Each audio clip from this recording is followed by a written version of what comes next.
Hello everyone, आज मैं आपको स्टोरी राइटिंग करना सिखाऊंगा।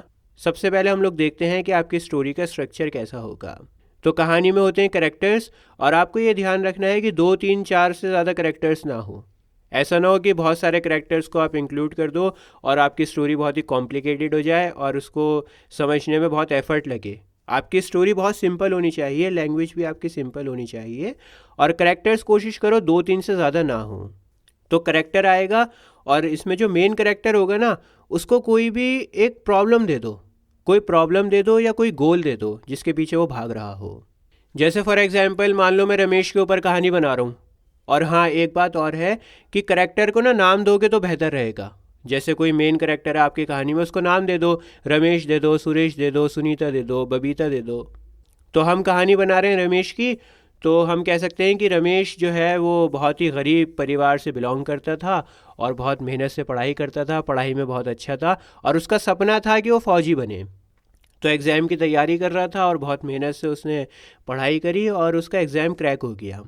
एग्ज़ाम क्रैक हुआ तो बहुत खुश था वो। उसने सोचा कि अपने परिवार की गरीबी को मिटाएगा, अपनी बड़ी बहन की शादी करवाएगा, अपने सपनों को पूरा करेगा।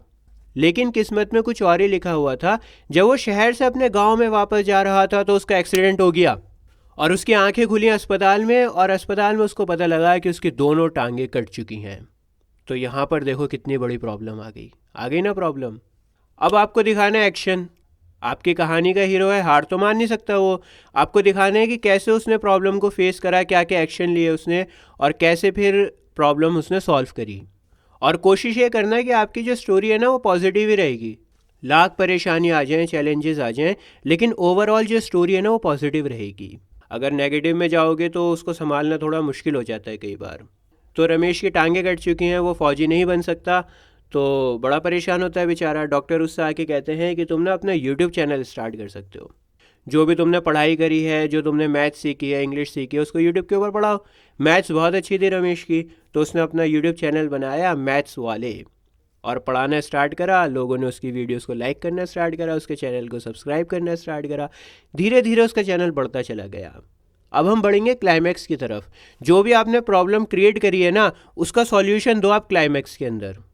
तो या तो आप ये दिखा सकते हो कि उसकी प्रॉब्लम सॉल्व हो गई, या फिर ये दिखा सकते हो कि वो प्रॉब्लम सॉल्व नहीं हुई। तो रमेश का यूट्यूब चैनल बहुत अच्छा चल रहा था और उसने दूसरे टीचर्स को हायर करना स्टार्ट कर लिया, टीचर्स की एक टीम बनाई। मैथ्स के साथ साथ उसने बाकी सब्जेक्ट्स को पढ़ाना भी स्टार्ट कर दिया। और आखिर में जब आप एंडिंग करोगे ना, तो आपको दिखाना है मॉरल ऑफ द स्टोरी। उस कहानी में क्या लेसन है। जैसे जो मैंने आपको अभी रमेश की कहानी सुनाई, उसमें आप बता सकते हो नेवर गिव अप। ज़िंदगी में कभी हार नहीं माननी चाहिए। अगर एक दरवाज़ा बंद होता है तो दूसरा खुलता है। तो ये होता है स्ट्रक्चर। 2 3 बातें आपको ध्यान रखनी है। एक तो मैंने आपको बताया कि करेक्टर्स 2 या 3 से ज़्यादा नहीं होंगे, मैक्सिमम 4 कर सकते हो, इससे ज़्यादा तो भूल ही जाओ।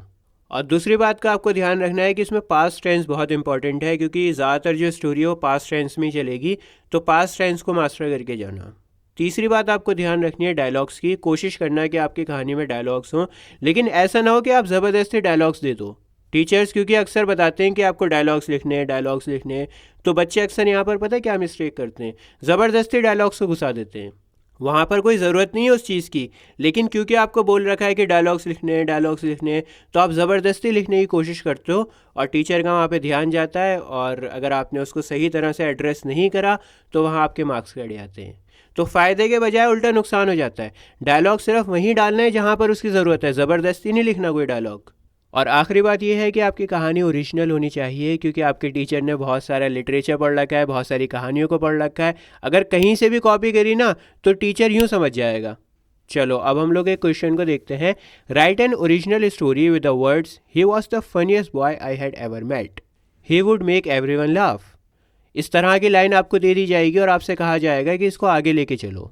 अब कैसे लिखना स्टार्ट करोगे, मेरा मंत्र याद रखो। करेक्टर को इंट्रोड्यूस करना है, उसके बाद में उस करेक्टर के साथ में कोई परेशानी डालनी है, और फिर उस परेशानी को सॉल्व करना है, और आखिर में लेसन को देना है। तो क्वेश्चन में जो लाइन है वो एज इट इज़ लिखेंगे। He was the funniest boy I had ever met, he would make everyone laugh by pulling harmless pranks, everyone used to laugh until their stomachs hurt and their eyes watered. अब देखो, आप कहानी में character का नाम दे भी सकते हो, नहीं भी दे सकते। मैं आपको रिकमेंड करूंगा कि करेक्टर का नाम दो। करेक्टर को अगर नाम दोगे तो वो कहानी ज़्यादा बढ़िया लगती है पढ़ने में। और ना सिर्फ करेक्टर का बल्कि प्लेसेस का भी नाम दो। जैसे फॉर एग्जांपल एक सिंपल सा सेंटेंस है, he went for a walk in the park. Simple sentence है लेकिन यहाँ पर पार्क का नाम दे दो। आप इस तरह से लिख सकते हो, he went for a walk in the city park, he went for a walk in the Ambedkar park, he went for a walk in the Gandhi park, Nehru park.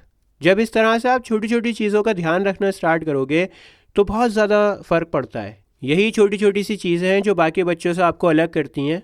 तो यहाँ पर मैं उस बच्चे का नाम दे रहा हूँ रमेश, कोई भी नाम दे सकते हो। तो Ramesh, a classmate, was a joker, comedian and entertainer. How should I describe him? ये आ गया रिटोरिकल क्वेश्चन। बहुत वजन डालता है ये कहानी में, लेकिन इसका सही तरह से इस्तेमाल करो। अगर मैंने आपसे कहा कि रिटोरिकल क्वेश्चन का इस्तेमाल करो, जहाँ पर ज़रूरत है वहीं पर लिखो। अगर आपने गलत जगह पे लिख दिया, सही तरह से इसका इस्तेमाल नहीं करा, तो उल्टा नुकसान हो जाएगा, गलत इंप्रेशन पड़ेगा। और सेम चीज़ मैंने आपको डायलॉग की भी बताई है। ज़रूरी नहीं है कि आपकी कहानी में डायलॉग हो ही हो। ज़रूरत है तो लिखो, नहीं ज़रूरत तो स्मूथली चलने दो, ज़बरदस्ती मत करो। Whenever we had a free period, the class monitor would immediately turn to him to tell jokes.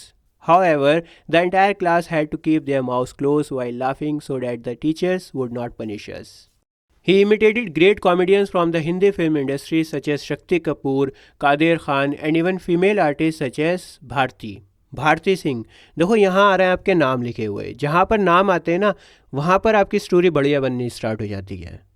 तो कोशिश करना कि नाम आप लिखना स्टार्ट करो स्टोरी में। Every day he would watch a comedy movie and immediately learn the dialogues which he would then act out in front of our class to our hearts delight. This continued for some time and we kept encouraging him. देखो यहाँ तक तो सब कुछ बढ़िया चल रहा है, लेकिन मैंने आपको क्या बताया था कि कहानी में कोई ना कोई प्रॉब्लम आनी ज़रूरी है। तो यहाँ डालनी पड़ेगी कोई ना कोई प्रॉब्लम। कैसे डालोगे? लिखो, as a result he began playing pranks on teachers, juniors and school staff almost every day. Just to get everyone's attention and make them laugh, he did everything he could. He became increasingly distracted as time passed and his studies began to get affected. We all told him to focus on his studies because our board exams were quickly approaching. He, however, did not take them seriously. He failed the preliminary exams in 2 subjects. The principal warned his parents, but instead of apologizing, he tried to convince the principal while imitating Johnny Lever's comedic manner. He was immediately thrown out of the principal's office. He also did poorly in his board exams, receiving only passing grades. अब ये तो हो गई problem, action भी आ गया इसके अंदर। अब आपको क्या करना है? इस प्रॉब्लम को सॉल्व करना है। सिंपल सी बात है, प्रॉब्लम डाली, इसको सॉल्व करो और आखिर में लेसन को दे दो। तो कैसे सॉल्व करोगे? His father eventually got tired of him and send him to a boarding school where his life drastically changed. He went on to become a skilled doctor. He now really laughs and takes his job very seriously. अब देखो यहाँ पर तो कहानी पूरी हो गई, character भी डाल दिया, उसकी प्रॉब्लम भी डाल दी, उसका सॉल्यूशन भी निकाल दिया, लेकिन आखिर में बचा है लेसन। लेसन डालना बहुत ज़रूरी है। तो आप इस कहानी में क्या लेसन लिख सकते हैं? When we meet him today, we understand that life changes with time. And if we do not change ourselves responsibly at the right moment, the world will change us in ways we never expected. कोई एक main character पकड़ो, उसको कोई सी भी problem डाल दो और फिर ऐसा दिखाओ कि वो प्रॉब्लम को सॉल्व कर रहा है और आखिर में उसकी प्रॉब्लम को सॉल्व कर दो और फिर उस कहानी का जो भी लेसन हो वो लिख दो। आई होप आपके लिए वीडियो हेल्पफुल रही हो। अभी आपके स्क्रीन के ऊपर जो प्लेलिस्ट आ रही है इसके ऊपर आप क्लिक करो, आपको इंग्लिश लैंग्वेज की सारी वीडियोज़ मिल जाएंगी बहुत ही आसान लैंग्वेज में। मिलता हूँ आपसे किसी और वीडियो में। जय हिंद।